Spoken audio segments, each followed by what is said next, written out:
At Tarptent now we have several solo shelters. So it can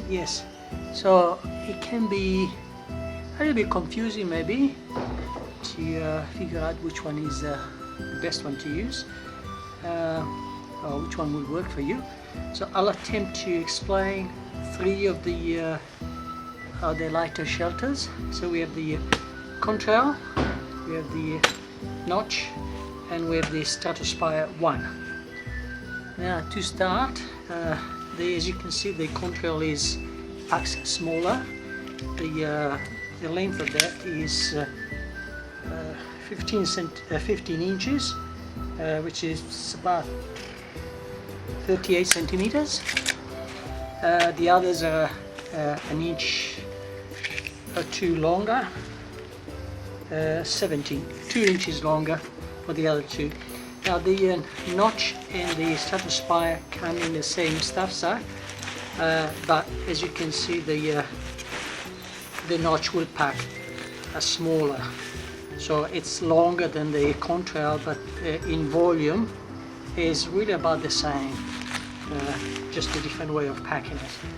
And it packs like that because of the end struts, the two end. Now as far as weight, it will vary. It does vary from batch to batch. Let's see if I can get this to start. Okay, I'll give you the weight in grams, and I'll add it on in pounds. Now the contrail packed up is 755. The notch is 745, so it's actually slightly lighter than the contrail, or this particular contrail. That's right. And surprising, isn't it? And the Stratospire 1 is 975 grams. Again, this is this particular ones, it does change a little bit. So I'll now set them up. I won't bore you with that. Once I've got them set up, then I can show you some of the features that make the difference between one shelter and the other.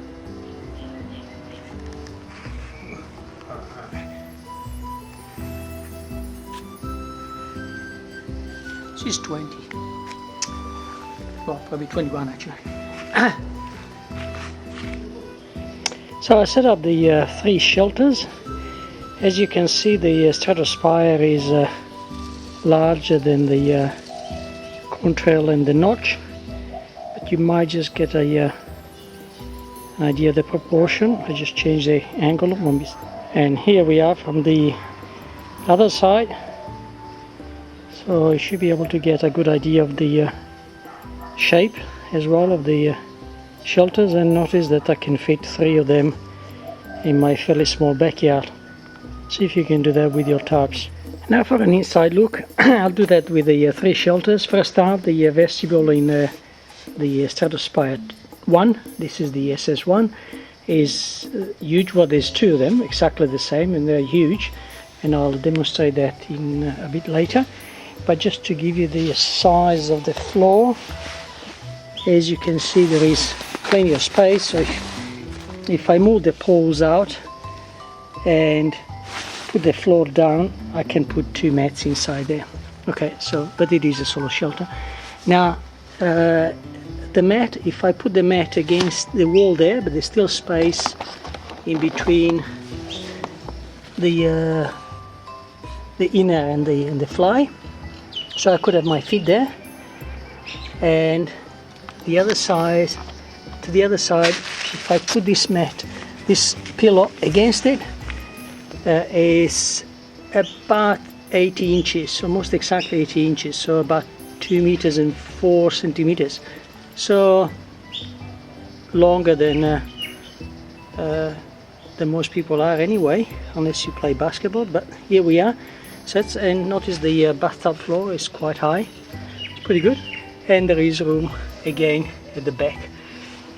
If you're really tall and you want to make your life a bit more comfortable, then you could put the mat on the at an angle, so that you have the highest point here and the same there,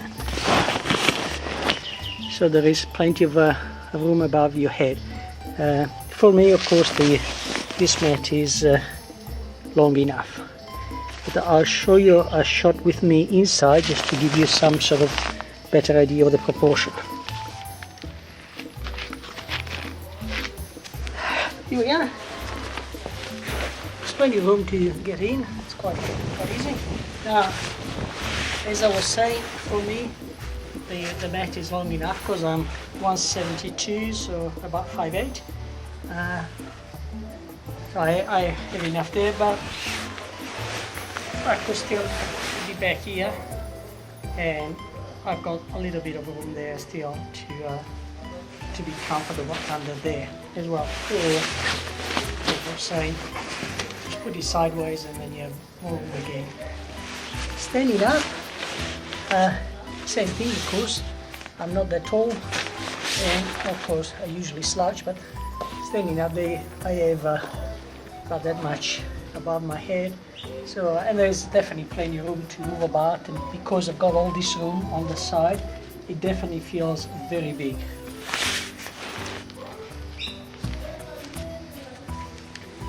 To show again the size of the vestibule, so this is the fly. If I close it, I can still sit under here, and of course I could the pool around, whatever. Not that you want to do that, but just to show that how big it is.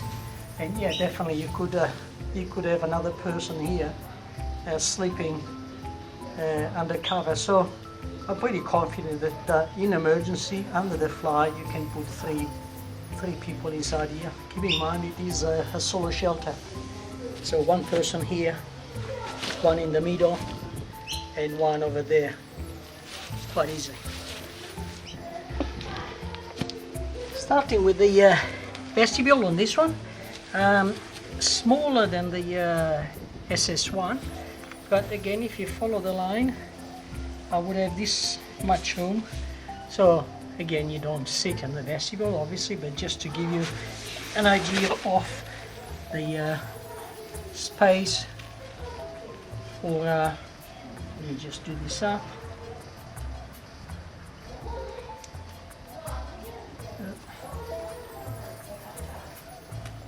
Space for the a fairly large pack, and of course you can move the pool a bit just to accommodate that, and you've got all of that if you want to cook under.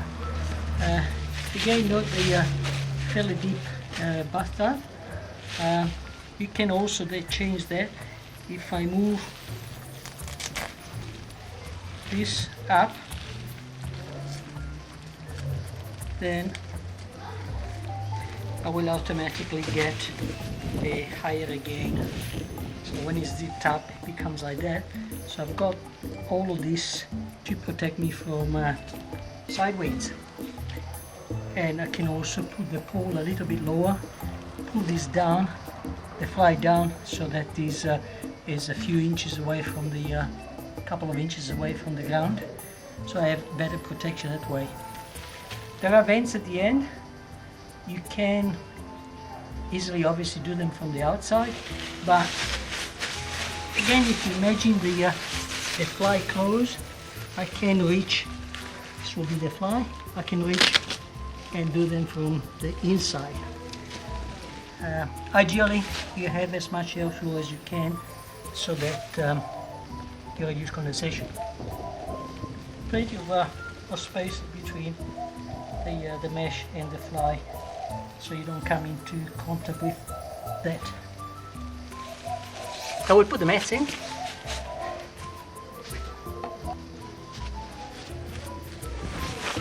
Okay, so first I'll show you sitting inside. Keep in mind, of course, that a thicker mat will take a lot of your summer space, but I like the thick mats. So if I lie down and I go, not so sure if you can see, but I go right to my pillow.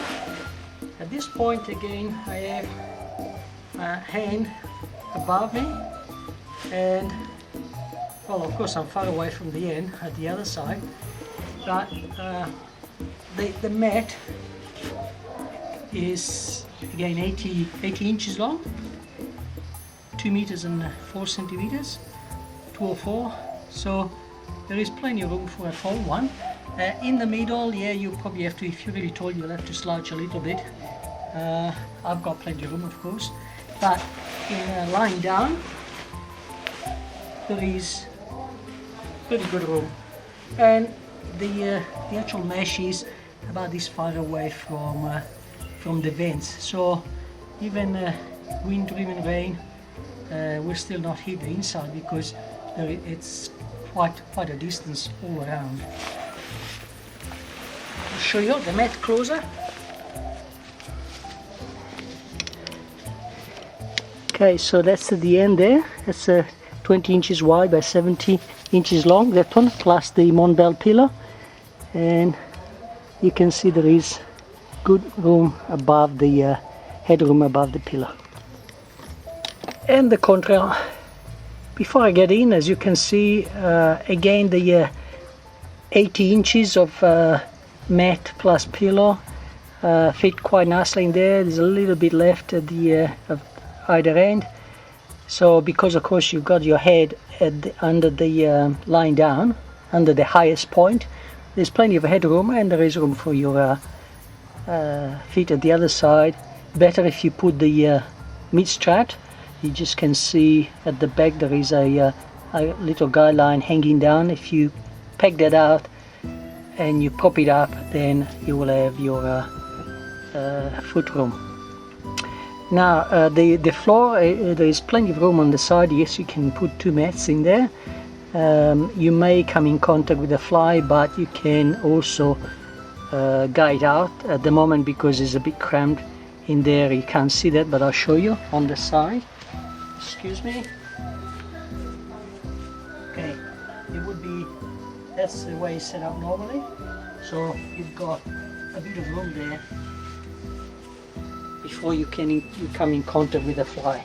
Not ideal, but yes, you can put 2 people in there. You can do that with the Stratospire 1, not with the notch. There's just not enough room on the inside, unless there is room for, like, would be a child or a dog if you move the floor to one side a bit, so that you can put another mat there. But you know, it's not ideal.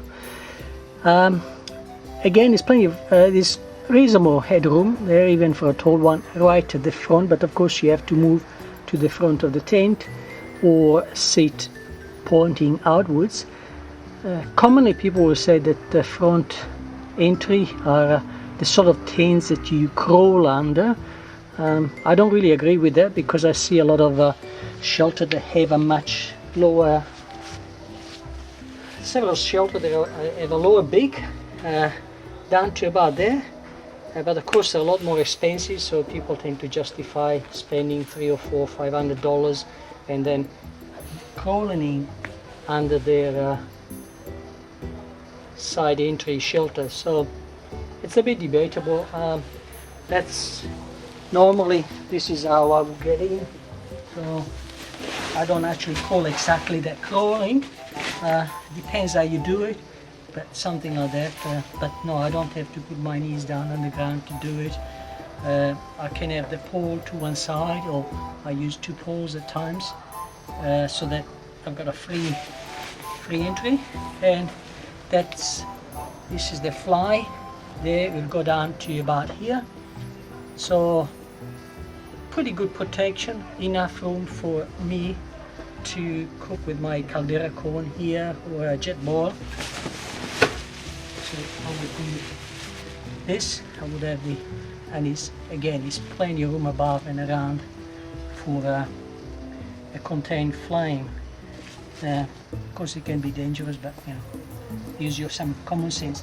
Now, just lying down, this one here. So let's put the mat down there. My pillow that I don't use is this mat. So I can lie down, sitting up.